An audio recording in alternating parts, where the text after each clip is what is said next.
پول جزئی مهم و جدا نشونده از زندگی بشریت است. همه روزه ما به طور وسیع برای دریافت مال و محصولات دلخواه خود از پول استفاده میبریم و با آن سر و کار داریم. در زمان معاصر ما وقتی که در دست پول داریم میتوانیم به راحتی موافق نرخ معین شده دلخواه محصولات را خریداری نماییم و در دایره معین بابت آن پول پرداخت نماییم. حتی امروزها پرداخت به طور الکترونیک صورت میگیرد که این واسطه پرداخت راحتی کار فروشنده و خریدار را تامین می‌نماید. اما از قدیم چگونه بود؟ آیا گذشتگان ما در دوره‌های قدیم می‌توانستند همین گونه به راحتی خرید و فروش داشته باشند؟ درست است که ما در عصر ترقیات و پیشرفت، عصر نوین زندگی داریم و چون این شرایط طبیعی است که در قدیم نبود. ولی حداقل آیا در زمان‌های پیش پول وجود داشت؟ درود بر شما تماشابینان کنجکاو و ذکی برنامه‌های تلویزیونی سفینه.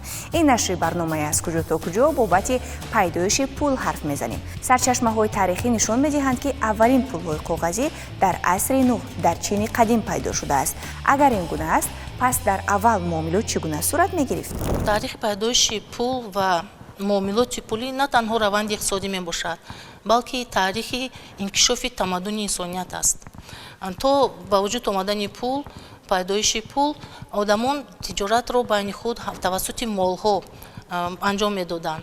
مثلا مالهایی بودند که آنها نقش پول را میبازیدند. این به مانند نمک، متاهای تپختگین، طلا، دستبندهای میسی. و با مرور زمان با رواج رونق یافتن تقسیمات مهنت آدمان با دشواری‌ها دچار گشتند. یعنی استحصال کنندگان بین خود مال‌هایی که استحصال می‌کردند آن مالی که به آنها نیاز داشتند دریافت کردن نمی‌توانستند. بغیر از این تجارت مالی کمبودی داشت که این مال‌ها را چین کردن دشوار بود، تقسیم کردن دشوار بود. مثلا وقتی که برای دریافت مواد لازمه که نه چندان ارزش زیاد داشت یک مال گران ارزش رو به طرف مقابل میبخشیدند. اینجا نابرابری در معاملات به وجود می اومد و همین سبب شد که بعداً بیشتر در معاملات مالهای مخصوص استفاده می شدند که به این واسطه کمی هم باشد درستی کار در خرید و فروش به نظر می رسید. مال‌های با میان آمدن در تمدن‌های گوناگون که آنها را همچون پول استفاده می بردند. این به مانند صدف در هند، در افریقا در هند استفاده می بردند و همچنین نمک این یک مالی مهم بود. در ریم قدیم حتی کلمه سلری معاش از همین کلمه سالاریوم گرفته شده است که معنیش حق نمک می باشد. در بین خلق و خلقیت‌های بادیانشین در ارزهای شمالی در جای این گونه مال‌ها پوست و موینه را استفاده می بردند. و آهسته آهسته این هم با مشکلات دچار آورد، زیرا علاقه آن شخصانی که با این یا آن نمودی مال نیاز داشتند همان مال رو دریافت کردن نمیتوانستند و این با مرور زمان با این گونه مشکلات آورده رساند که شرایط فراهم آورد برای با وجود آمدن پیدا شدن پول. این مرکبی که در معاملات مال به نظر می رسید انسان‌ها را وادار کرد تا در این مورد اندیشه بیشتر داشته باشند و چیز اختراع و یا پیشنهاد نمایند که از آن در شکل عموم برای خرید و فروش استفاده کرده شود. واقعیت اصلی معاملات پولی در آن وقت پیدا گردید که وقتی که آدمان از فلزات گوناگون به مانند مس، نقره، طلا استفاده بردند و اولین پول‌های فلزی 3000 سال پیش در چین قدیم در پادشاهی لیدیا به وجود آمده است. در آنجا در یک سکه‌خانه مشهوری آن زمان که در مضافات خانان چین جایگیر داشت در آنجا ساخته شده بود. از این تنگه‌های فلزی به راحتی و به طور وسیع مردم میتوانست که استفاده برد. تقسیم کردن آنها هم راحت تر بود. دیگر برای خرید دلخواه مال و محصولات به مقدار معین تنگه از مشتریان ستانیده میشد و علاقه در این دوره هم هر مال و محصولات به خود نرخ معینی داشت. چون این طرز معاملات در سراسر جهان به کار برده میشد. هر یک دولت که به خود رمزهای مخصوص را دارا بود علاقه به تنگه‌ها نیز مهر ملی خود را زدند. یعنی از همین دوره کم کم ملی شوی پول پیدا شده بود. هر یک ملت با گذاشتن رمز دولتداری خود روی سکه ها معاملات انجام میداد. ҳамин гуна садсолаҳо тилло ва нуқра дар шаклҳои тангаву сикка дар раванди мубодилаи молҳо истифода мешуданд. бо гузашти замон ва инкишофи мубодила муайян гашт ки фулузоти қиматбаҳо асоси мубодилаи пулӣ нестанд, чунки дорои як қатор камбудиҳо буданд. кашонидан ва нигаҳдории онҳо хароҷоти зиёдро талаб мекард ва аз ҳама муҳим ин ки тилло ва ё ҳамон тангаву сиккаҳои гаронарзиш барои ҳама дастрас будан наметавонист. аз ин лиҳоз пулҳои коғазӣ ҳамчун як воситаи нав дар мубодилаи пулӣ ба миён омаданд. аввалин пулҳои коғазӣ дар чини қадим дар асри нуҳ бо ҳаҷми зиёд интишор гардида ҳамчун воситаи муомилоти пулӣ ба истифода дода шуд. баъдан дар дигар кишварҳо низ бар ивази тангаҳои фулузӣ пулҳои коғазӣ барои истифода равона карда мешуданд. арзиши номиналии он аз тарафи сарварони мамлакат ва бо имзои сарони давлатҳо маълум мегардид. масалан дар чин тавассути муҳри император тасдиқ мешуд. дар аврупо бошад пулҳои коғазӣ дертар дар асри 17 ба вуҷуд омадан ба муомилот бароварда шуданд. то инҷо аз оне гуфтем ки чӣ гуна танга ва ё пулҳои коғазӣ дар маҷмӯъ пайдо шуданд ва пеш аз оне ки дар мавриди пулҳои миллии Тоҷикистон ҳарф бизанем, каме маълумот оиди кай ва чӣ гуна коркард ва ба муомилот равона карда шудани сиккаҳои давлати Сомонёнро мутахассис бароямон хоҳад гуфт. дар асрҳои миёна муомилоти пулӣ дар доираи нахустин давлати мутамаркази Тоҷикистон Сомонён асрҳои 9 ва 10 аллакай дар тараққиёти худ расида буд. дар давлати Сомонён сиккахонаҳо амал мекарданд ва дар шаҳрҳои давлати Сомонён аллакай бештар аз 30 сиккахона сохта шуда буданд. ва рушди минбаъдаи муомилоти пулӣ аллакай дар асрҳои 15 рост меояд дар давраи Темуриён, ки дар он ҷо дар аз рӯи ки кашфиёте ки дар шаҳрҳои Душанбе, Хуҷанд, Ҳисор, Регар ва маҳалҳои дигар бозёфт гардиданд, дар он ҷо мо тангаҳои Темуриёнро ёфта будем ва ин асрҳои 15-ро дар бар мегирад. ва ҳамчунин сикказании дигар сикказанӣ дар қаламрави Тоҷикистон то соли 1920 идома ёфт. барориши нахустин пулҳои коғазӣ дар қаламрави Осиёи Миёна ба солҳои охири ҳукмронии амири охири Бухоро Саид Олимхон рост меояд.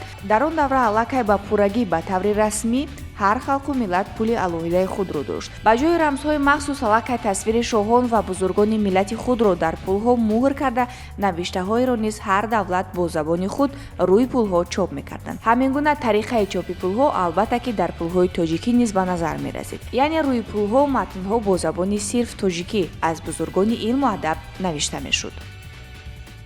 дар замони давлатдори шӯравӣ то барҳам хӯрдани он пулҳои коғазӣ бо арзиши 1, 3, 5, 20, 25, 100 ва ҳамчунин 1, 2, 3, 5, 10, 20, 25, 50 тин дар муомилот қарор доштанд.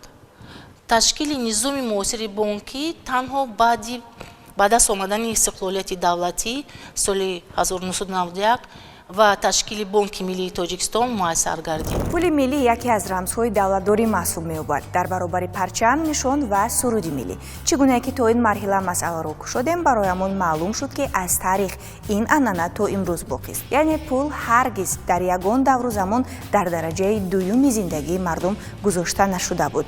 замони истиқлолият бошад, дар Тоҷикистон бештар ба ин масъала диққат дода шуд ва маҳз дар даврони соҳиби истиқлолӣ ҷумҳури Тоҷикистон пули Сомонӣ бо номи асосгузори нахустин давлати тоҷикон Исмоили Сомонӣ гузошта шуд. ин раванд моҳи сентябри соли 2000 ба таври расмӣ сурат гирифт. ин пулҳо дар аввал бо арзишҳои 5, 10, 20, 50, 100 сомонӣ ва дирам бо арзишҳои 1, 5, 20, 50 дирам ба муомилот бароварда шуд ки ороиши он фарҳангу таърихи миллати тоҷикро таҷассум намуда. дар ин пулҳо расмҳои мутафаккирону шоирони барҷаста ва қаҳрамонони миллат акс ёфтаанд. бояд гуфт ки пулҳо бо коғазҳои арзишноке омода карда мешаванд ки ин боис мегардад то муддати тӯлонӣ пул қобили истифода бошад ва сол то сол барои пулҳои наве ки ба муомилот бароварда мешаванд унсурҳои муҳофизатии бештар гузошта мешавад. барои мисол чунин унсурҳо соли 2010 ҳангоми ба муомилот баровардани пулҳои коғазӣ бо арзиши 200 ва 500 сомонӣ ба назар мерасид. дар онҳо унсурҳои ҳимоявии муосир аз қабили ранги тағйирёбанда дар адади 500 ва равзанаи ҳимоя дар пули арзиши 500 сомонӣ, инчунин дар рӯи тасмачаи голографӣ дар арзиши 200 сомона дизайни ҳимоявии лазерӣ истифода шудаанд.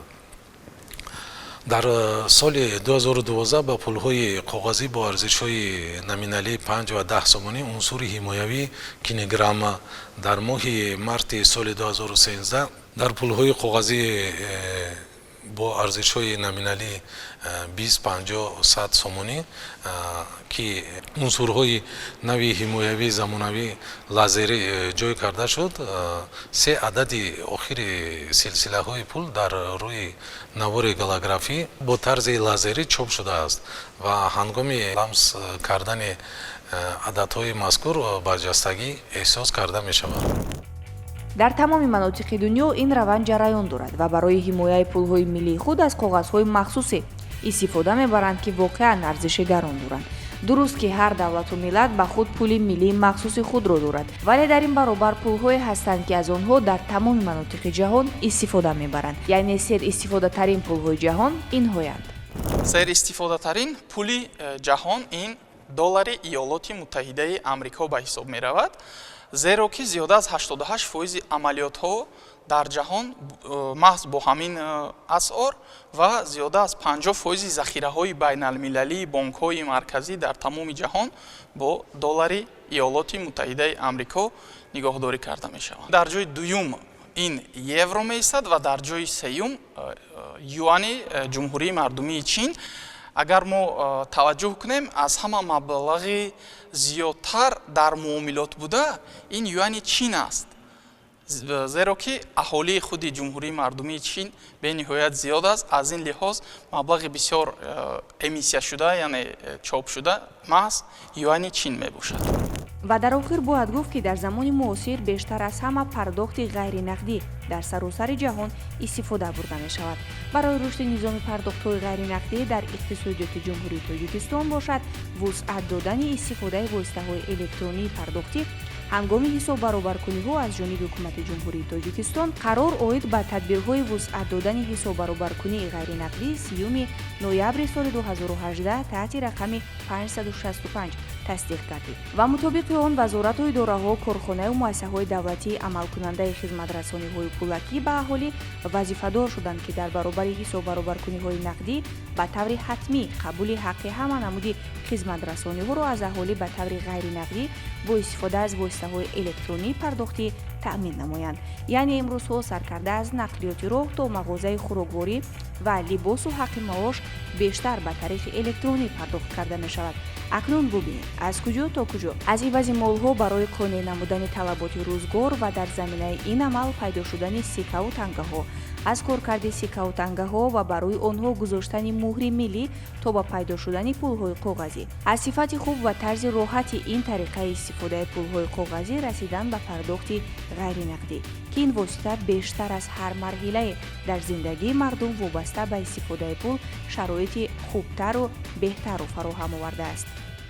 тамошобинони гиромӣ, оҳиста оҳиста расидем ба нуқтаи ниҳоии барномаи аз куҷо то куҷо ва умедворем ки ин барнома барои шумо манфиате дошт ва барои худ атрофи ин масъала низ, яъне пайдоиши пул маълумот гирифтед. азизони дил, то дидори баъдӣ, хайр ва хуш бимонед.